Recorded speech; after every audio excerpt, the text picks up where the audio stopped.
Oopmaak by Matteus hoofstuk 6, ons gaan lees vanaf vers 25 vandag. Voordat ons dit gaan lees, kom ons word saam stil in gebed. Here, onse Here, U is die Almagtige, die Skepper God van die hemel en die aarde.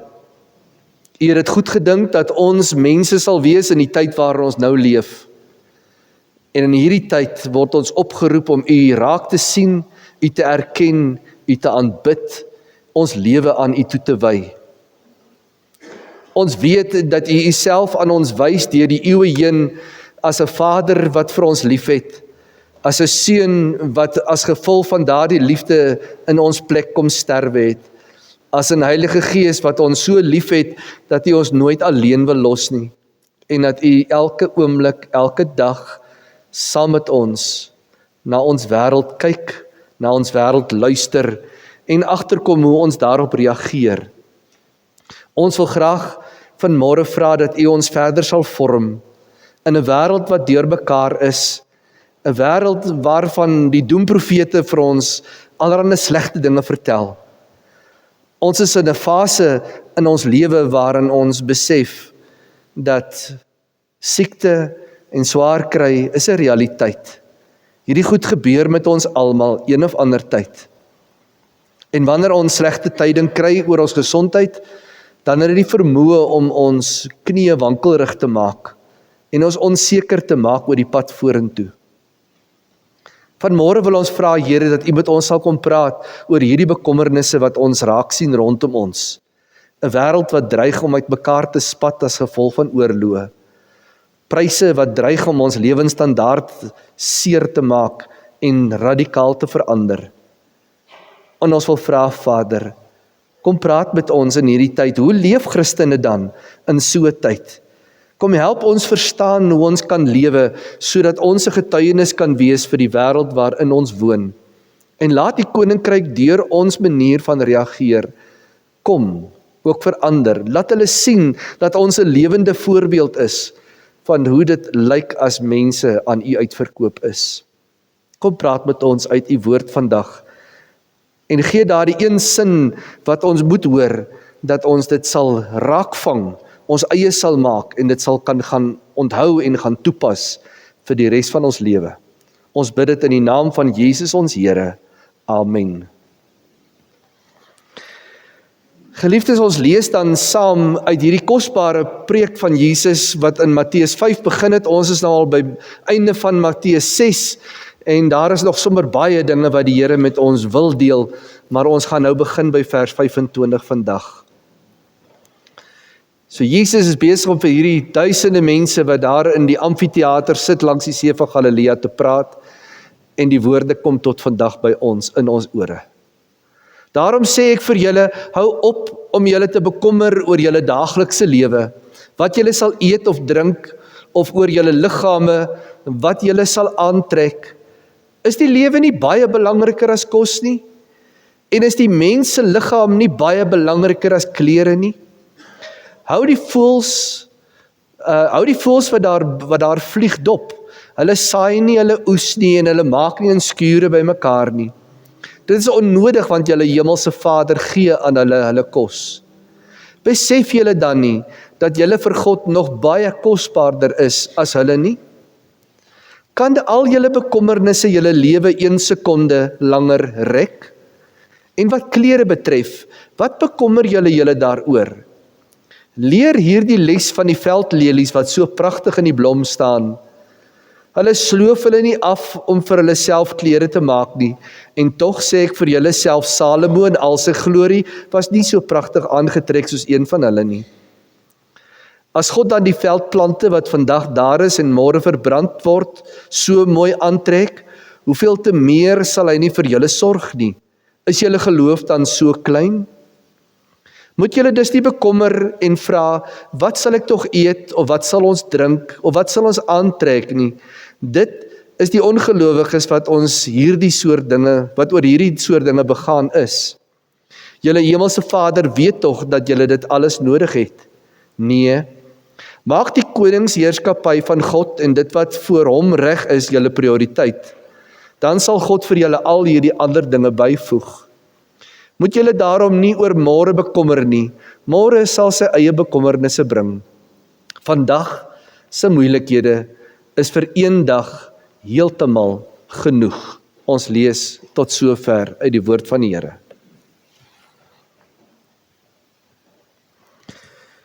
Vriende, ek kom agter dat ons wêreld is deursuur met bekommernisse. Dis natuurlik niks niets nie, dit was al die tyd daar gewees.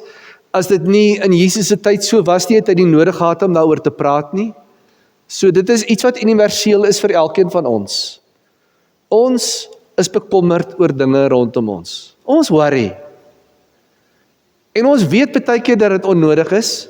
En ander kere kom ons by 'n punt waar ons vir onsself oortuig dat ek kan net nie loskom van hierdie bekommernisse wat in my woed nie. Ons is bekommerd oor môre se weer, oor die petrolprys, oor die politiek, oor ons gesondheid, oor die vergaderings wat voorlê, oor die oplossings vir konflik reg oor die wêreld, met wie ook al. Ons is bekommerd of ons kinders sal kry, en as ons kinders het, sal hulle okay wees, sal hulle gesond word, sal hulle groot word, sal hulle soet, slim en goeie maniere hê. Wat sal mense van my dink? Ons bekommernisse is 'n onversadigbare put. Ek weet ek het 'n beperkte lewe, maar bekommernisse, lyk dit vir my, is onbeperk.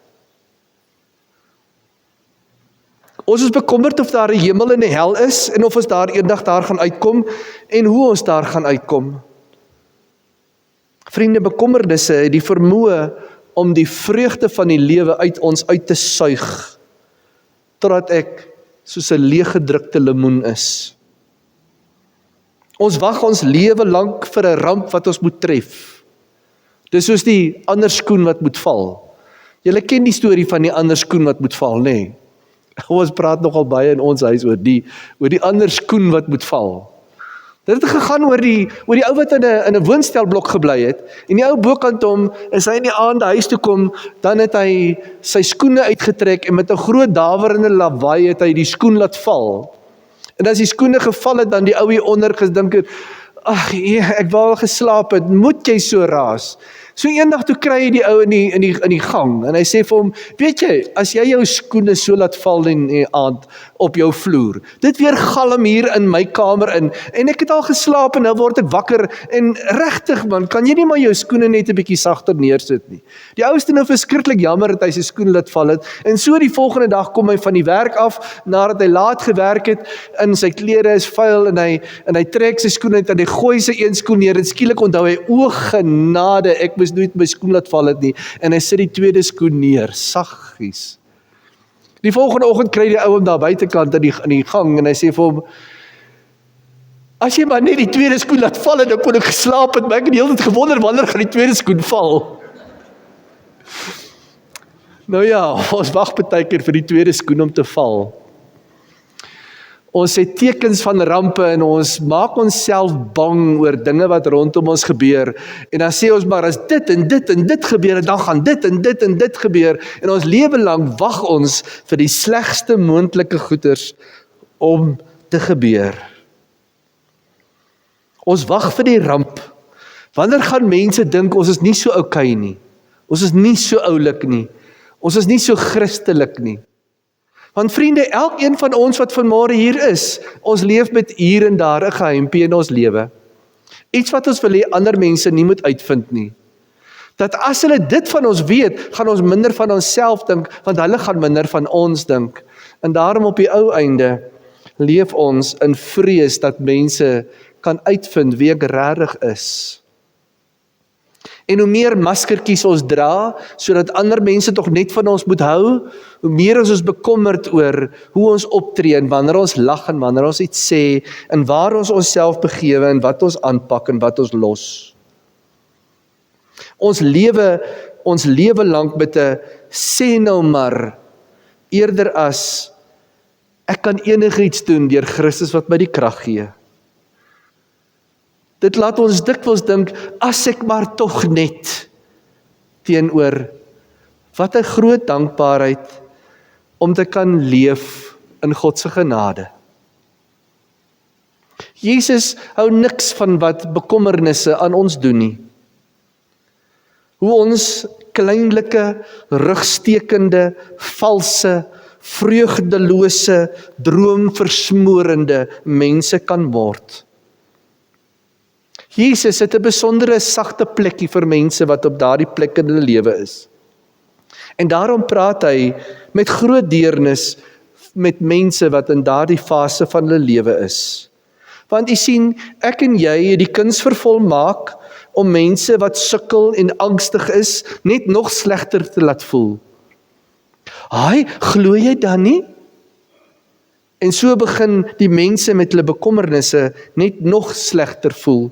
Jesus doen dit nie aan mense nie. Hy gee erkenning, daar is bekommernisse, daar is dinge wat ons pad deurkruis, wat die lewe vir ons moeilik en sleg maak.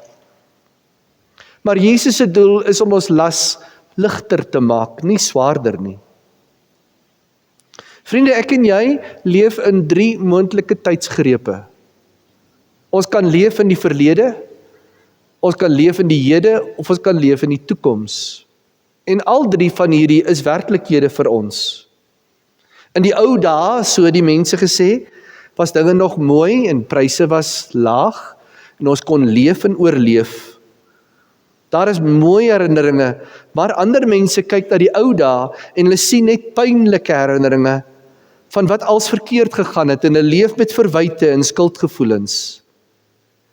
Die toekoms is weer iets wat baie mense oor hoop het, maar ander vrees. Hulle vrees vir wat môre kan gebeur. Wat kan die dokter hierdie week sê?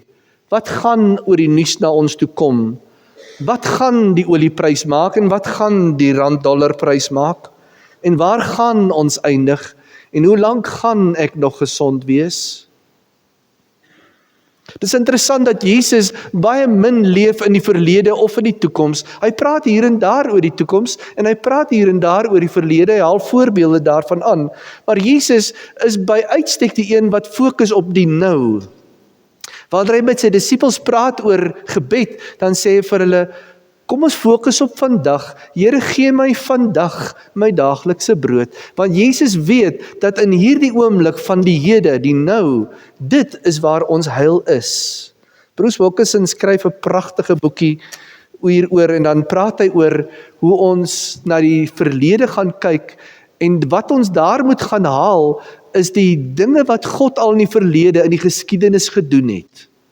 En as ons moet gaan teruggaan na die geskiedenis toe, voor my en jou leeftyd, dan kan ons begin by 'n God wat geskep het, 'n hemel en 'n aarde, en hoe hy dit tot stand gebring het, hoe mense op hierdie aarde gekom het, en hoe God 'n pad met mense geloop het deur die eeue heen, met goeie mense en met slegte mense, met slawe en met ryk mense, hoe hy 'n pad met hulle geloop het, en ek en jy kan daarmee assosieer, dat as 'n Hagar met 'n klein kindjie in die woestyn eindig, dat God aan haar openbaar, en sê, kom, ek sien jou raak. En dan begin sy 'n loflied sing oor God wat El Roi is, die God wat kan sien, die God wat my omstandighede kan raak sien en verstaan en antwoord. En dan kan ons so deur die geskiedenis gaan, hoe God sy volk raak gesien het, vir Abraham in droogtetye, hoe sy kinders in Egipte geëindig het, hoe hulle bevry is op die ou einde, hoe dat hulle deur 'n woestyn gekom het, 40 jaar in 'n beloofde land ingekom. Ag, ek hoef julle nie al die stories te tel, jy ken dit uit julle koppe uit. Hoe God deur rigters sy volk gered het, hoe hy deur konings gepraat het, en konings partykeer gekies het om nie te luister nie. Hoe dat God mens geword het, en onder ons kom woon het, en in ons plek kom sterf het, om vir ons 'n nuwe lewe moontlik te maak. En ons kan dit na ons eie lewe toe vat, van ons gebore is, van 'n tyd toe ek en jy dalk in 'n gevaarlike situasie was, en ons ander kant heel uitgekom het, 'n tyd toe ons lewe aan Jesus oorgegee het, en gesê het, Here, wie is U die koning van my lewe? Daardie dag toe jy die eerste keer jou hart aan hom oorgegee het, en hoe jy moeilike besluite aan die Here opgedra het, en hoe dit vir jou uitgewerk het, en om vandag hier te kan sit en te weet, die Here is by my, die Here stap nog altyd saam met my, en al hierdie dinge van die verlede, sê Bruce Wilkinson, gaan haal jy by mekaar, al daai mooi ervarings, En jy bring dit na vandag toe, en jy sê, as die Here dan in die verlede, by Abraham en Isak en Jakob en Dawid en Salomo en deur al die profete gegaan het, en met al die disippels was, en deur die vroeë kerk gegaan het, en met my was, dan sal hy ook nou by my wees. Die verhale van die verlede gee vir my hoop vir nou. En dan sê Bruce Wilkinson, gaan na die toekoms toe, en daar is soveel beloftes in die Bybel opgeteken, waar God sê wat hy vir ons sal doen, hoe hy teenoor ons sal optree, wat hy met ons beplan, wat is sy doel, uiteindelike doel met ons. En jy sê, vat al die beloftes van die toekoms, en jy gaan hard dit met die ander arm by mekaar, en as jy al jou herinneringe van die verlede, en al die beloftes van die toekoms vat, en jy bring hulle na vandag toe, dan kan jy nie anders as om te sê, Here my God, U is die Almagtige, U heers en U regeer. En ek is veilig in U hande, en niks sal my uit U hande ruk nie. John Ortberg het 'n pragtige beeld, wat ek op die afkondiginge daar aan die agterkant is daar so 'n kruisteken wat ek vir julle aangebring het. Kyk gerus daarna. Hy gebruik hierdie kruisteken as om te sê, as jy kyk na die hede en die verlede en die toekoms en jy maak dit die lang been wat van bo na onder is, dan gaan jy ook en jy gaan kyk na jou innerlike en jou uiterlike lewe. Jy sit dit van links na regs en jy maak dit die vorm van die kruis. Waar moet ons lewe? Moet ek in my innerlike lewe ingaan en net daar bly en nie met enige iemand kontak maak nie? Of moet ek my innerlike lewe afskryf en net hier na die uiterlike lewe altyd net te besig wees tussen mense? Nee, daar moet 'n balans van dit wees. Maar so sê hy, in die hede en die verlede en die toekoms moet ons ook eers sê, en daar waar die kruis by mekaar kom, daar waar die hede is, daar is 'n balans, daar's 'n goue plekkie, en in daai goue plekkie is waar ek en jy moet leef. Veilig in die middel, 'n balans van wat in die verlede gebeur het, 'n balans van die toekoms, maar ook 'n balans van hoe ek as mens optree. Daardie interseksie is die nou.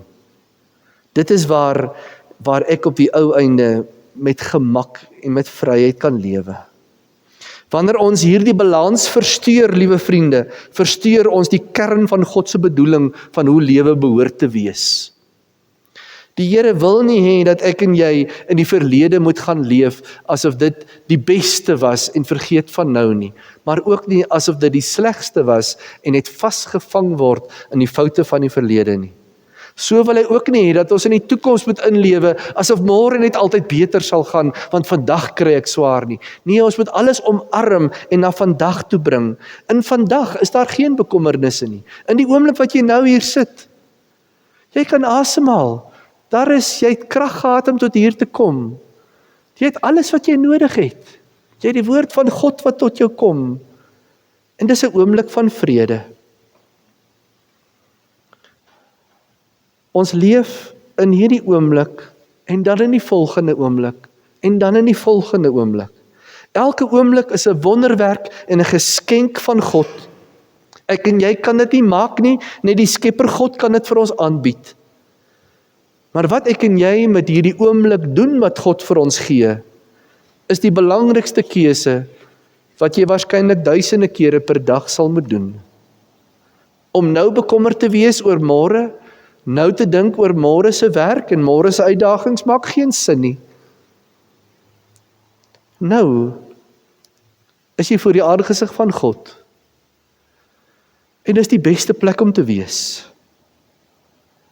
Ons is gemaak om na die verlede te kyk met dankbaarheid en na die toekoms met hoop. Maar die nou is 'n vredetyd wat ons lewe oorheers. En dit noem John Ortberg die kruislewe. En dit is 'n skoonheid wat alle asems kan wegslaan. Die oomblik wat ons dan môre weer dink en luister na mense wat sê, die rand-dollar gaan nou so gaan en die olieprys gaan so gaan en ons gaan soveel rand per petrol vir 'n liter petrol betaal en ons gaan nie meer dit kan doen nie. En die angstigheid kom sommer net op by ons. Dan dink ons daaraan. Maar ek het nou genoeg. Hierdie oomblik het ek nou genoeg. Om te wonder of die petrolprys R56 gaan word, regtig waar. Ek het nou petrol in my kar. Ek kon tot hier gery het vandag. Vriende, as ons buite hierdie kruis oomblik leef, is ons geneig om ons siek te maak. Daar is al hoeveel toetse gedoen waarin mense se gees siek word en op die ou ende word jou hele liggaam daarmee saam ook siek. Hoekom moet ek en jy nie bekommerd word nie? Want ons leef in God se wêreld, wat God aan die gang gesit het, waarvan hy in beheer is, waarvan hy betrokke is, waarin hy sy liefde uitstort op hierdie oomblik vir my en vir jou. Jou kruislewe is veilig in God se hande. Gaan kyk maar na die voëls en gaan kyk maar na die veldlelies. Was jy al in 'n situasie waar jy kon gedink het, hierdie ding kon so anders gedraai het dat ek kon dood gewees het? Was jy al, miskien 'n motorongeluk? Was jy al ergens in 'n plek gewees waar jy gedink het, 'n paar millimeter die kant toe, en ek was nie hier nie. Ek het so 'n ervaring al 2 keer in my lewe gehad.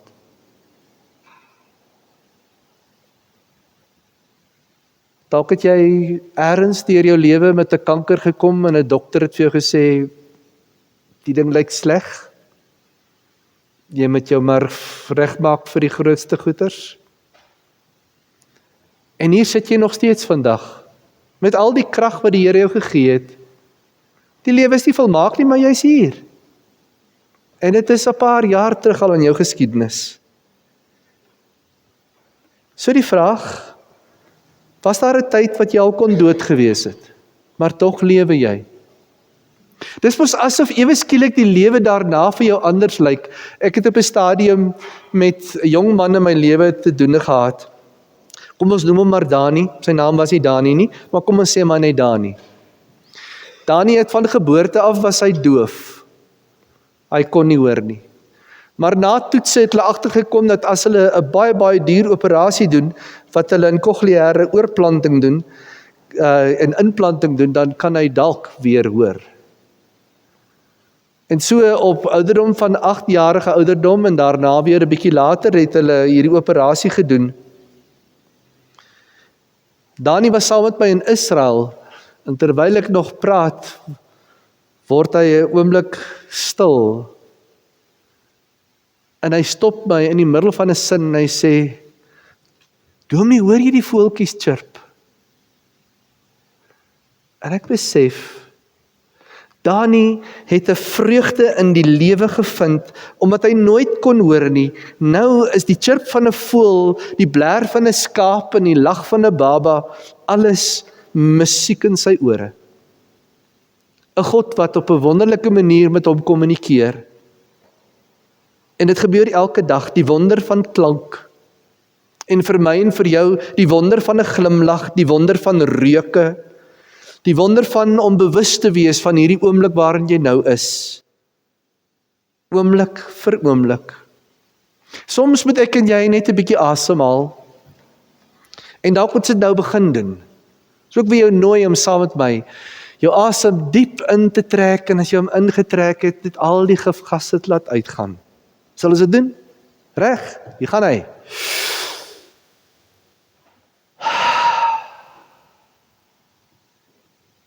Dit is wel met my siel. Die wonder van 'n fyn geskape liggaam, waarvan God vir my en jou die vermoë gegee het om te leef onder sy hand van genade en liefde. Dink weer saam vir 'n oomblik oor die wonder van die lewe. Hoe fyn ons liggaam gemaak is. Hoe God ons in stand hou as een ietsie verkeerd gaan, net 'n klein ietsie verkeerd sou gaan. Hoe dit jou lewe affekteer. En hier is ons vandag. Elkeen waarskynlik met 'n pyn iewers, maar ook veilig. Openbaring praat hier die pragtige verhaal, as hy praat van die wederkoms en hy sien God op sy troon sit, dan sê hy daar's 'n see rondom die troon, wat spieelglad is, doodstil. Ons ken nie 'n see wat stil is nie. Maar die see in die hemel is doodstil. Soos 'n spieël weer glans dit. Want daar is kalmte en vrede in die teenwoordigheid van die Here. Raak vir 'n oomblik bewus van die wonder van lewe en mense rondom jou. Iemand wat langs jou sit. Die God se wonderwerk dat daardie persoon aan jou lewe verbind is. Laat dit ons aanspoor en uitdaag om ons beste self te wees. En as jy vanmôre hier gaan uitstap, kyk 'n slag na die gras en die plante. Ek ken iemand wat vir voeltjies kos gee. En elke nou en dan met 'n beker koffie in die tuin gaan sit. En net die wonderwerk van God se skepping aanskou. Mag ek en jy lewe stil tevrede, want God is in beheer. En môre het genoeg van sy eie bekommernisse. Vandag is ek in die holte van die hand van 'n almagtige Vader, wat vir my met liefde raak sien. En my nooit ooit uit sy hand sal laat val nie. Amen.